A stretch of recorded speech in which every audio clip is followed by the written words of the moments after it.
बिस्मिल्लाहिर्रहमानिर्रहीम। अस्सलातु वस्सलामु अलैका या रसूल अल्लाह व अला आलिका व अस्हाबिका या हबीब अल्लाह। अस्सलातु वस्सलामु अलैका या नबी अल्लाह व अला आलिका व अस्हाबिका या नूर अल्लाह। मोहतरम नाज़रीन, अस्सलामु अलैकुम व रहमतुल्लाहि व बरकातुहू। मैं मोहम्मद हसनैन रज़ा मुजद्दिदी आपके सामने प्रोग्राम आओ हदीस सीखें का एपिसोड 18 लेकर हाजिर हूँ।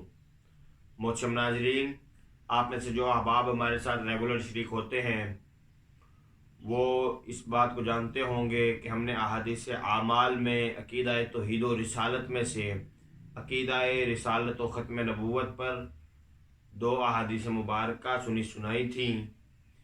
आज इंशाअल्लाह ताला तीसरी हदीस मुबारका में आपके गोशगुजार करने का शर्फ हासिल कर रहा हूँ। दुआ है मेरा मालिक मुझे हक सच बयान करने और उस पर अमल पैरा होने की तौफीक अता फरमाए। आज की हदीस मुबारका कंजुल आमाल में मौजूद है। इसका रेफरेंस नंबर 32-126 है।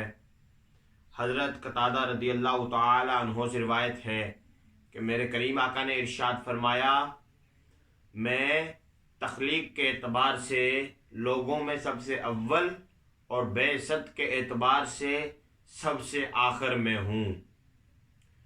अहबाब गिरामी कदर, ये जो हदीस मुबारका का मफ़हूम मैंने आपके सामने पेश किया है, इसमें वाज़ेह तौर पर मेरे करीम आका ने इरशाद फरमा दिया कि मैं तख्लीक के एतबार से सबसे अव्वल हूँ।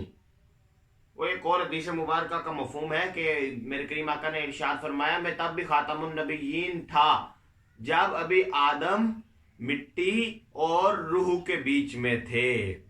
और एक हदीस मुबारका में एक रिवायत में मौजूद है कि मेरे करीम आका ने इरशाद फरमाया, मैं तब भी खातमुन नबिय्यीन था जब आदम पानी और मिट्टी के बीच में थे।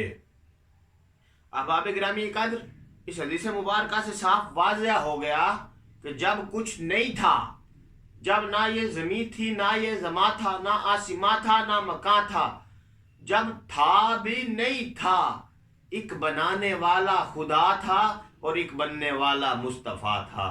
अहबाब गिरामी कद्र, हदीस के पहले हिस्से में वाज़ेह तौर पर बता दिया गया है कि जब कुछ नहीं था तब भी मुस्तफ़ा थे, यानी पहली तख्लीक मुस्तफ़ा है। यानी तख्लीक के एतबार से पहले इंसान, तख्लीक के एतबार से सबसे पहले मुस्तफ़ा हैं और बेशत के एतबार से सबसे आखिर पे मुस्तफ़ा है। यानी पहले भी मुस्तफ़ा है और आखिरी भी मुस्तफ़ा है। ख़त्म नबूवत के ताजदार भी मुस्तफ़ा है। अल्लाह रब्बुल इज़्ज़त से दुआ है कि हमें अकायद की हिफाजत करते हुए अच्छी नीयतों के साथ नेक अमाल करने की तौफीक अता फरमाए। मेरा मालिक हर देखने वाले की खैर फरमाए। खुदा।